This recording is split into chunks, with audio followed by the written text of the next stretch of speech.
Zoom sur une question de santé traitée dans les colonnes des quotidiens, le cancer.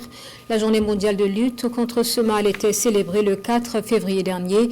Les chiffres sont inquiétants au plan mondial et le Burkina rassure Frédéric Nitiema.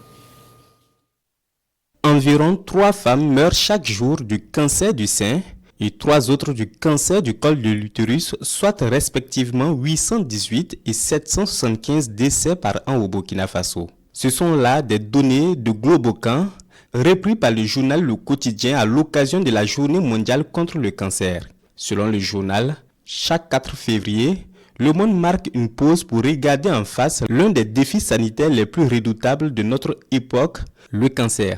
Mon confrère précise que selon les chiffres en 2022, le monde a enregistré 20 millions de nouveaux cas de cancer et 9,7 millions de décès. Selon les projections, les chiffres pourraient atteindre 35 millions de nouveaux cas à l'horizon 2050. S'agissant des chiffres sur le Burkina Faso, l'éditorialiste se veut rassurant. Il indique que le gouvernement sous le leadership du capitaine Ibrahim Traoré a pris le taureau par les cornes.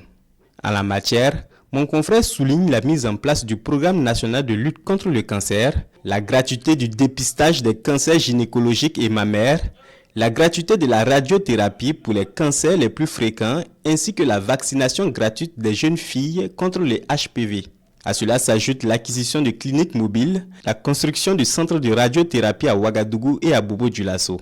Des actions louables, toutefois pour mener à bien cette lutte, le dépistage précoce, l'adoption de modes de vie sains, l'adhésion à la vaccination et la lutte contre les facteurs de risque sont des responsabilités de tous dans cette offensive contre le cancer, conclut le journal.